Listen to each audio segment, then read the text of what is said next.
What is up, everybody, and welcome to a brand new video. And today we're going to be discussing the topic of the captured NATO vehicles that were shown in the city center of Moscow in Russia a few days back. Now, if you have no idea what I'm talking about the captured NATO vehicles that were shown in Moscow. And you might be wondering, what do you mean NATO vehicles?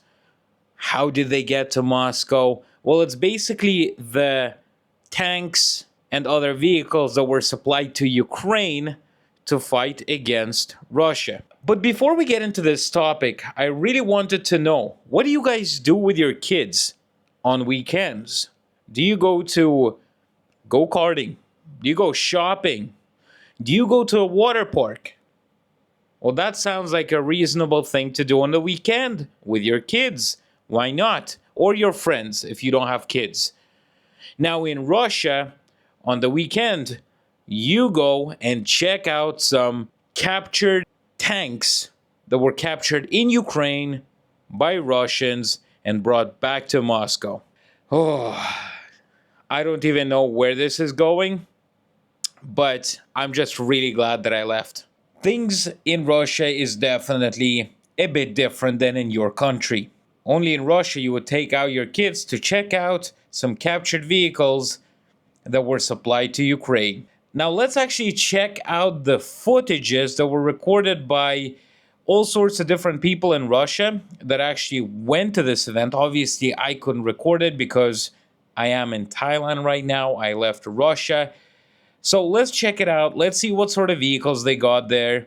Let's go and check it out. Let's check out what sort of vehicles they got in Moscow. So we could see some French vehicle.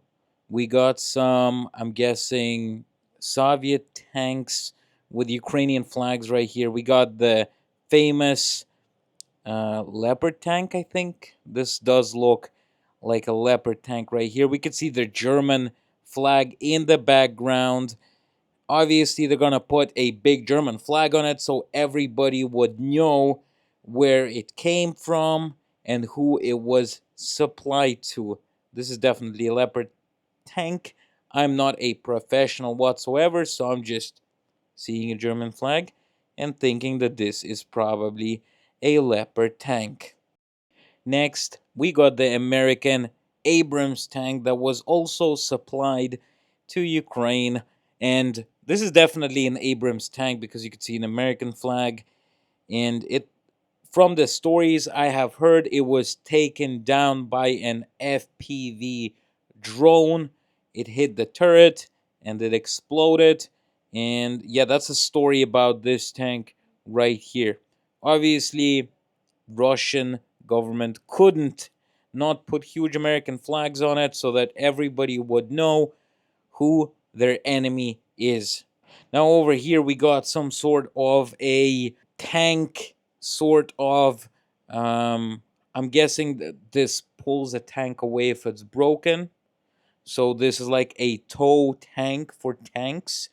That's what I kind of read on the internet about this thing right here. So this was also captured, and I'm guessing it was captured beside the Abrams tank. You could see a lot of people walking around there in the background, a lot of kids. Obviously, where else would you bring your kids but to see some army vehicles where some soldiers probably died and burned inside?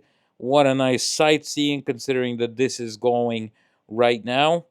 And when I say that, I say it in quotes because this is absolutely horrible. So we can see all around the tank right here that it's not really a tank, it's a tow tank. We also got some sort of a tank that I'm guessing was made to demine an area for the tank. So you got that big shovel in front that would be lowered to detonate the mines, which is also an American thing. You could see by the huge American flags on the side of it, obviously to show the people who this tank really belonged to. This how it looks from the side. So you could basically see they have showed it all to the Russian citizens so that families with their kids could go and see what the Russian military has done and that they actually captured the high tech Western technologies. It's unbelievable how many people are actually coming in to see this. Obviously, they're very interested, but at the same time, most of those guys support the war and what is happening right here. You could also see the flags in the background right there. It says victory. So obviously, they're kind of showing that they are very close to victory, I'm guessing, because they captured like three American made tanks. So this is basically how it looks like. Let's get back into talking about this.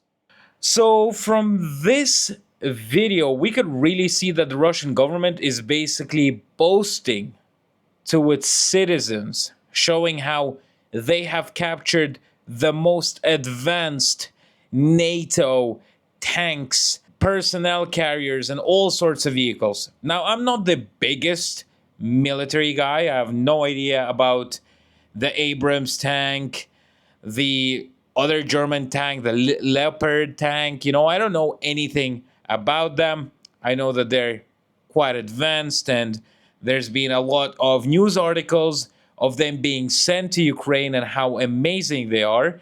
So, the only reason I would imagine the Russian government is doing this for is to show to the Russian citizens that the Russian army could actually take down the advanced tanks that were supplied to Ukraine. For me, it's really odd to see the vehicles like that, like the American Abrams tank, the German Leopard tank, being in Russia and being boasted about it. Because, I mean, come on. You basically went to another country, you attacked them, then you stole the vehicles that were supplied to them to defend their home country, and then you bring it to the capital of your country to show off how amazing you are. Now, I do not agree with that whatsoever. That is just not the right thing to do. But what can we get from this? From this, we can get an idea that Russia is using this as a propaganda tool for the Russian citizens. Now, you might be wondering, how are they going to use that? How does this all got to do with propaganda?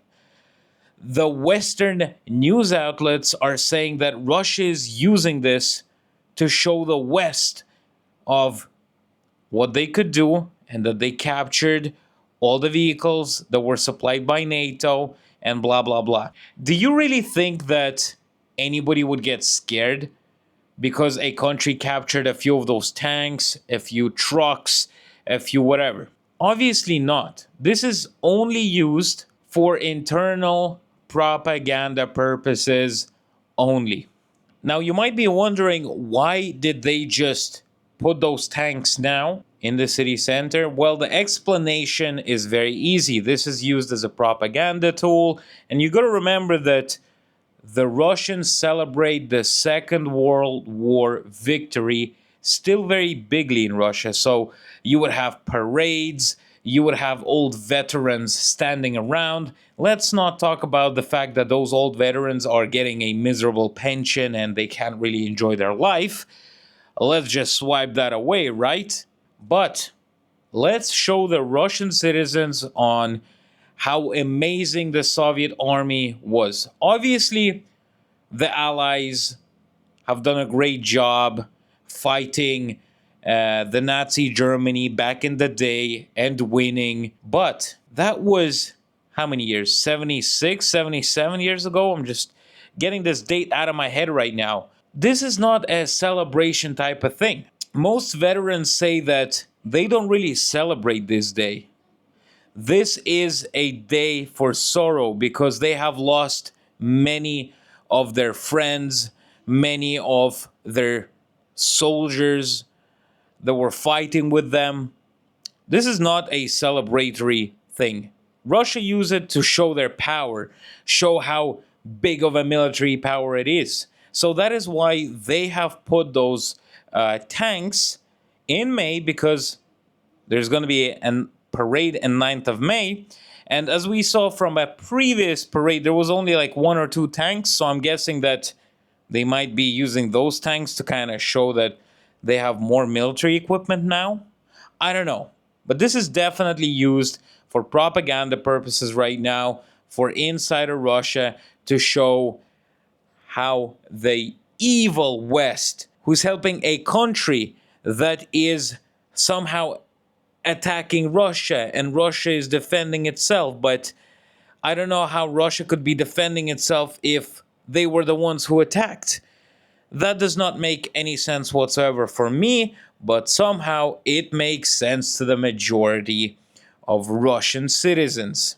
Now, this is being used as a huge propaganda thing because you could see in the video that I showed you that they have the American flag on the Abram tank, they got the German flag on the Leopard tank, they got flags from all sorts of different NATO countries as well, like Turkey, just to show the Russian citizens who is the enemy to them.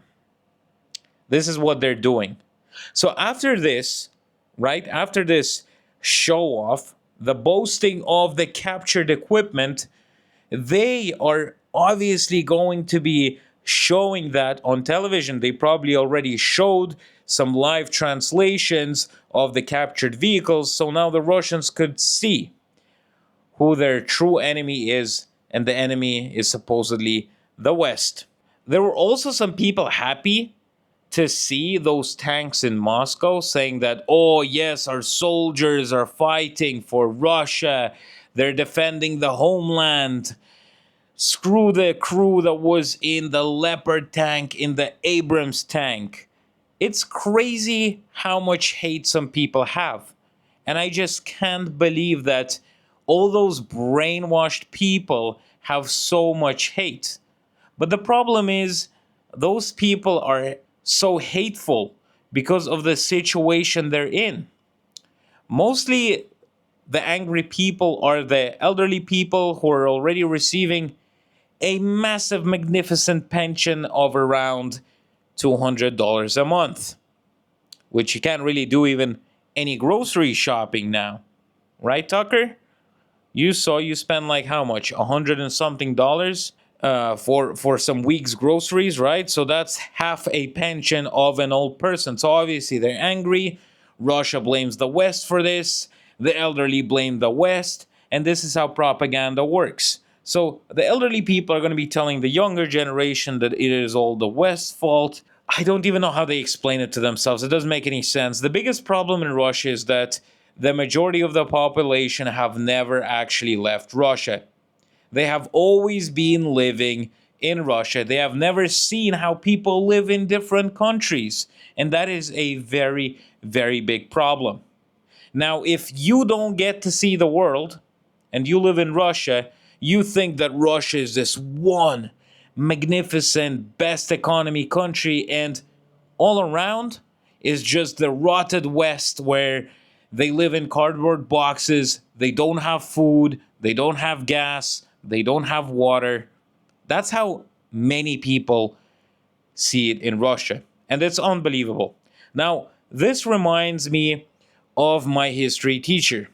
He has always told me when I was doing any history projects to look at different sources. Never get your information from one source. You need to get multiple sources of information so you could kind of get an idea and your own perspective on what is actually going on.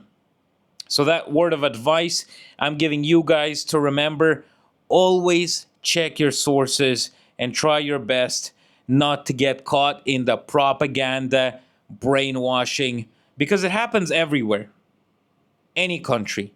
So you guys stay safe out there, be careful, and tell me what you guys think about this tank show off, tank boasting. Do you guys agree with me that this seems like it's made for propaganda for internal uses? Or do you think it is made to show the West that all of their high-end technology that was sent over to Ukraine, the Russian drones and the Russian tanks, can take down? What do you guys think? Type in the comment section below. Don't forget to like this video, subscribe to the channel, comment on what you think, obviously. And we also have a Discord channel that you could check out in the description below. Check it out, join in.